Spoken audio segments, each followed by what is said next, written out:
Vaginal infection जो न जाने कितनी दफ़ा कितनी लड़कियों को कितनी बार हो चुका है, मगर आज भी लड़कियां अपनी प्रॉब्लम्स को लोगों के सामने रखने में झिझकती हैं। हमारे इस वीडियो वेजाइनल इन्फेक्शन का मोटिव आपको ये बताना है कि ये वेजाइनल इन्फेक्शन क्यों हो रहा है, कौन कर रहा है और आपको ये इन्फेक्शन है या नहीं, ताकि अगर आपको लगता है कि आपको वेजाइनल इन्फेक्शन है तो आप डॉक्टर के पास बेझिझक जा सके, ना कि घर बैठे इंतज़ार करें कि हाँ चलो कुछ दिन में ठीक हो जाएगा, या फिर नेट से कोई घरेलू नुस्खे सर्च करके इस्तेमाल करके देखें कि चलो मैं पहले ये ट्राई करती हूँ, अगर ठीक हो गया तो बेटर है। बिलीव मी, अगर आपको वेजाइनल इन्फेक्शन है तो इन घरेलू नुस्खों से सिचुएशन और ख़राब हो जाएगी। So please have the right information about the things. तो this is doctor Meeta to give you right information about the things. तो सबसे पहले समझते हैं कि ये वेजाइनल इन्फेक्शन क्यों होता है। वेजाइना के इन्फेक्शन के मेनली 3 रीजंस होते हैं। पहला, वेजाइना के नॉर्मल पीएच का डिस्टर्ब होना। दूसरा, कुछ ऐसे मेडिकेशंस का इस्तेमाल करना जो हमें वेजाइनल इन्फेक्शन के लिए प्रोन करते हैं। तीसरा, अनकंट्रोल्ड डायबिटीज़। अगर आपको डायबिटीज़ की शिकायत है और वो काफ़ी समय से कंट्रोल नहीं है तो आप किसी भी तरह के इन्फेक्शन के लिए प्रोन होते हैं। समझते हैं पहले रीजन को कि वेजाइना के नॉर्मल पीएच में डिस्टर्ब होने से इन्फेक्शन कैसे होता है। वेजाइना का पीएच मेंटेन करने के लिए 3 चीजों का होना जरूरी है। पहला, लैक्टोबैसिलस बैक्टीरिया का प्रेजेंट होना, जो कि वेजाइना में नॉर्मली प्रेजेंट होता है। दूसरा, ग्लाइकोजन का होना। ग्लाइकोजन एक केमिकल है जिस पर ये लैक्टोबैसिलस बैक्टीरिया एक्ट करता है और लैक्टिक एसिड प्रोड्यूस करता है, और यही लैक्टिक एसिड वेजाइना को एक एसिडिक मीडियम प्रोवाइड करता है। तीसरा, एस्ट्रोजन एक फीमेल सेक्स हार्मोन है जिसके इन्फ्लुएंस में वेजाइना ग्लाइकोजन प्रोड्यूस करता है। लैक्टोबैसिलस बैक्टीरिया के वेजाइना से गायब होने के बहुत सारे रीजंस हैं। नंबर 1, ड्यूशिंग। ड्यूशिंग का मतलब होता है वेजाइना के अंदर पानी डाल करके वेजाइना को धोना। इससे वेजाइना में प्रेजेंट जो लैक्टोबैसिलस बैक्टीरिया होता है ये भी वॉश आउट हो जाता है।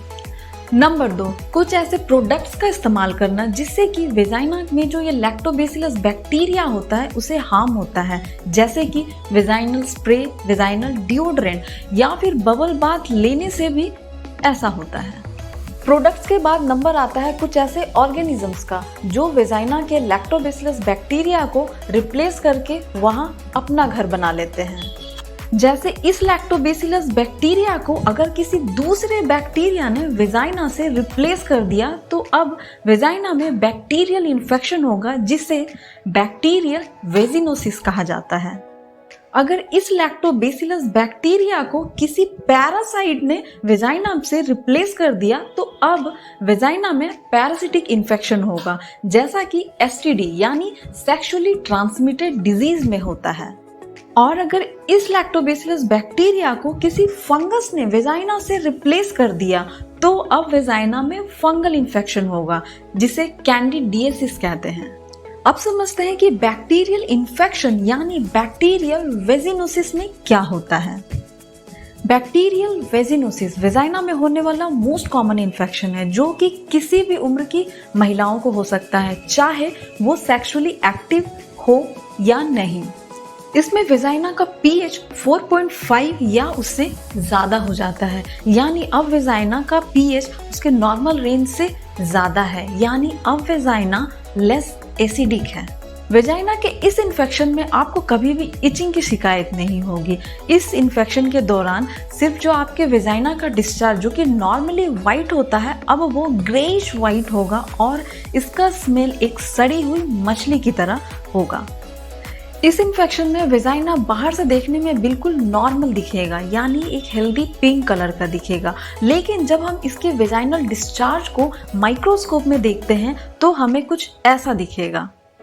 अब समझते हैं कि एसटीडी में जब एक पैरासाइट वेजाइना को इन्फेक्ट करता है तो क्या होता है। एसटीडी में जो पैरासाइट वेजाइना को मोस्ट कॉमनली अफेक्ट करता है वो होता है ट्राइकोमोनास वेजाइनैलिस। इस इन्फेक्शन के दौरान यूरिन पास करते समय आपको दर्द या फिर जलन महसूस हो सकता है। चूंकि ये इन्फेक्शन एक सेक्सुअली ट्रांसमिटेड डिजीज है, इसीलिए इस इन्फेक्शन के दौरान आपके पार्टनर को भी ट्रीटमेंट की जरूरत होती है।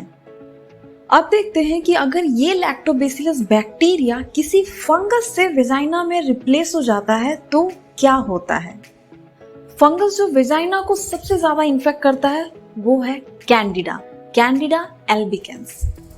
इस फंगल इन्फेक्शन के दौरान वेजाइना का पीएच 4.5 से नीचे आ जाता है, यानी कि वेजाइना अब और ज्यादा एसिडिक है। इसीलिए ये वेजाइनल इन्फेक्शन प्रेगनेंसी के दौरान भी हो सकता है। वेजाइना के फंगल इन्फेक्शन के दौरान आपको वेजाइना के बैक्टीरिया और पैरासिटिक इन्फेक्शन से कहीं ज्यादा इचिंग की शिकायत होगी। इस दौरान वेजाइना का डिस्चार्ज आपको फटे हुए दूध की तरह या फिर दही की तरह लगेगा और इस कंडीशन में आपको यूरिन पास करने के बाद जलन महसूस होगा। फंगस को रहने के लिए एक मॉइस्ट और ह्यूमिड इन्वायरमेंट बहुत पसंद है और ये इन्वायरमेंट आप उसे प्रोवाइड करती हैं। कब? जब आप एक सिंथेटिक कपड़े से बना हुआ अंडरगारमेंट इस्तेमाल करती हैं। चूंकि ये सिंथेटिक गारमेंट एक नॉर्मल वेजाइनल सिक्रीशन को भी एब्जॉर्ब नहीं कर पाता है, जिसके कारण वल्वा के आसपास एक मॉइस्ट इन्वायरमेंट बनता है और यही सिंथेटिक कपड़ा जो है ये हवा को भी खुद से आर पार इतनी आसानी से नहीं होने देता, जिसके कारण वल्वा के आसपास एक ह्यूमिड इन्वायरमेंट बन जाता है। तो सिंथेटिक कपड़े से बने हुए अंडरगारमेंट्स का इस्तेमाल कभी ना करें। जैसा मैंने वीडियो के स्टार्टिंग में बताया था कि वेजाइना का पीएच मेंटेन करने के लिए 3 चीजों का होना जरूरी है।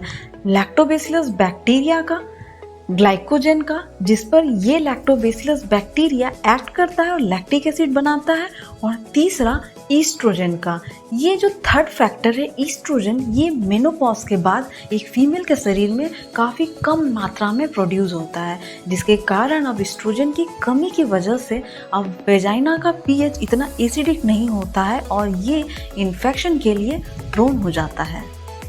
अब तक हमने देखा कि वेजाइना के पीएच में चेंज होने से वेजाइना में कैसे इन्फेक्शन हो रहा था, और अब हम देखेंगे कि कौन सी ऐसी मेडिसिन है जिसे खाने से वेजाइना इन्फेक्शन के लिए प्रोन हो जाता है। और इसमें सबसे पहला नंबर है बर्थ कंट्रोल पिल, यानी ऐसी दवा जिसे हम बच्चा ना होने के लिए खाते हैं।